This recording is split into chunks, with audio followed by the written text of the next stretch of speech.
দুলটা কোথায় গেল?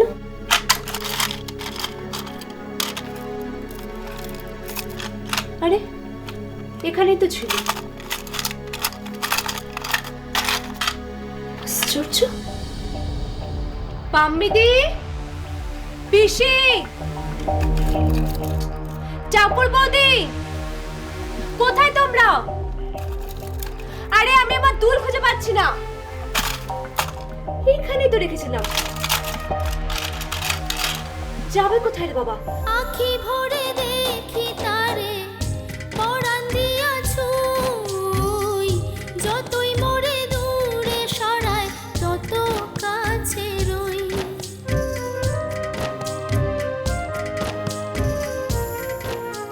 শুনুন। বলুন বলুন। যান ভেতরে গিয়ে শোন।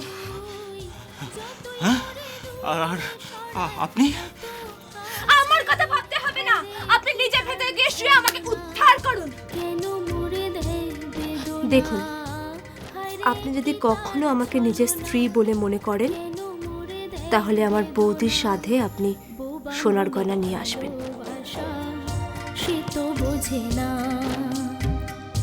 বোবা মনের ভালো, নইলে হয় আপনি গঙ্গায় ডুবে মরবেন, নইলে আমি গলায় দড়ি দেব।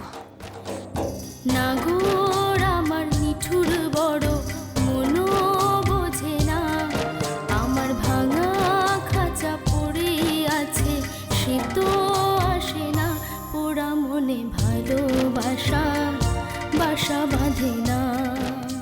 দুল নিয়ে মুখ বুজে কি করছো গো? এ দুল কার গো?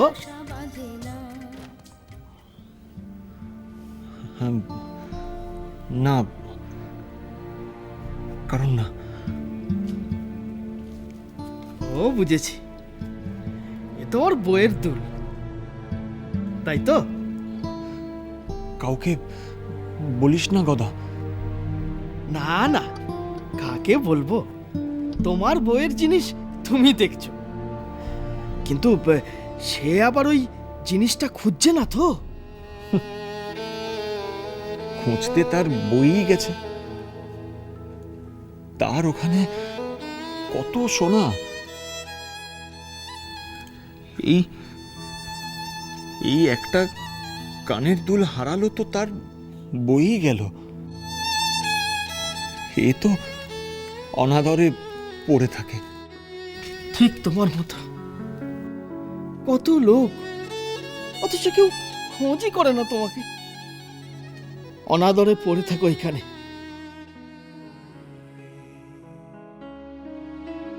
জীবন মরণ সুখ দুঃখ দিয়ে বক্ষে ধরিব জরায়। কোথায় যাচ্ছ পায়েল? হ্যাঁ, ও পিসি, একটা কাজে বেরোচ্ছি। ও বেরোচ্ছ? তাহলে ভালো হয়েছে। তুমি যাবার পথে একটু কনক জেঠুকে নেমন্তন্ন করে যেত। কি আমি এখন? হ্যাঁ, না, আমি পারবো না পিসি, আমার কাজ আছে এখন।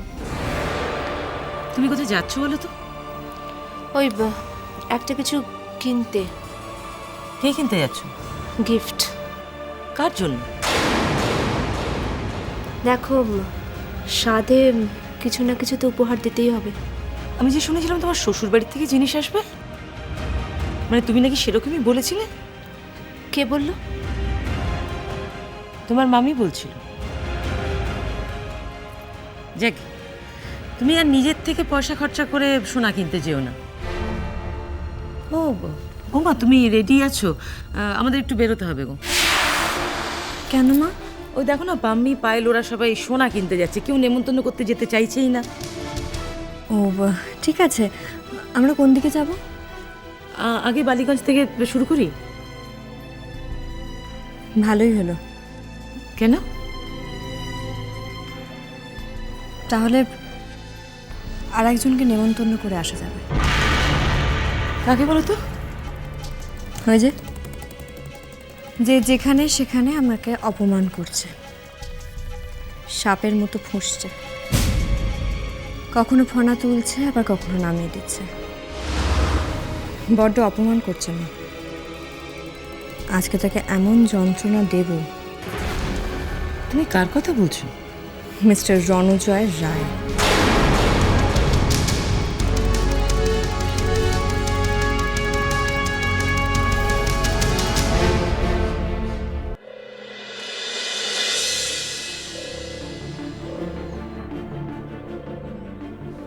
আসবো নবীন কাকা? আয় আয়, তোর জন্যই অপেক্ষা করছি। বস।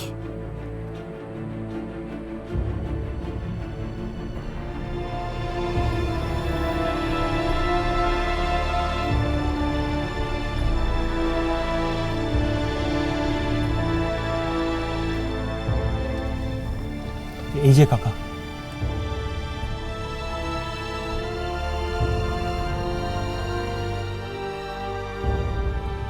তুই যা করছিস ভেবে চিন্তে করছিস তো? হ্যাঁ কাকা। তোর বাড়ির লোকজন সব জানে? কাউকে কিছু বলবে না কাকা। কাকা কাউকে কিছু বলবে না।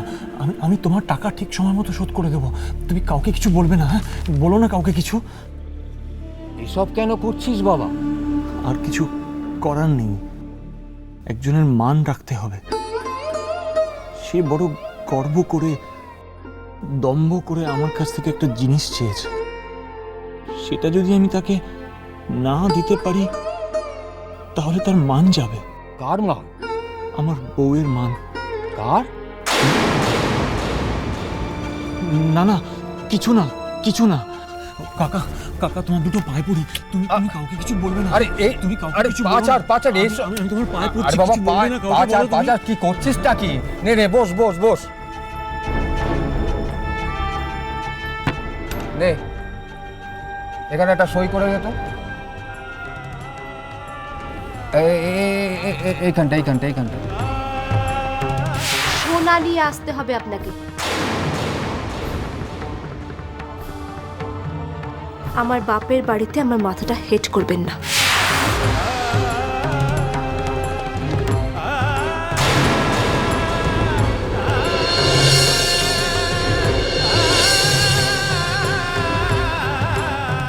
নে, টাকাটা ধর।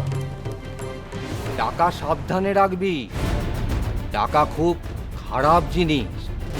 তুই কি করছিস বুঝতে পারছিস তো? সময় মতো টাকা যদি ফেরত না দিস তুই সর্বশান্ত হবি।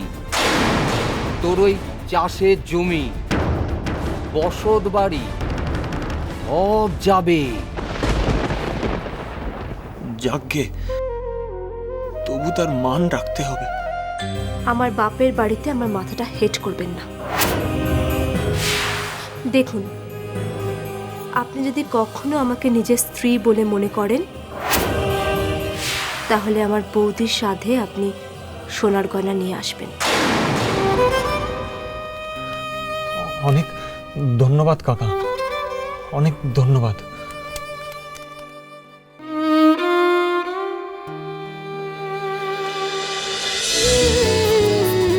আই টাপুর টুপুর হয়ে রই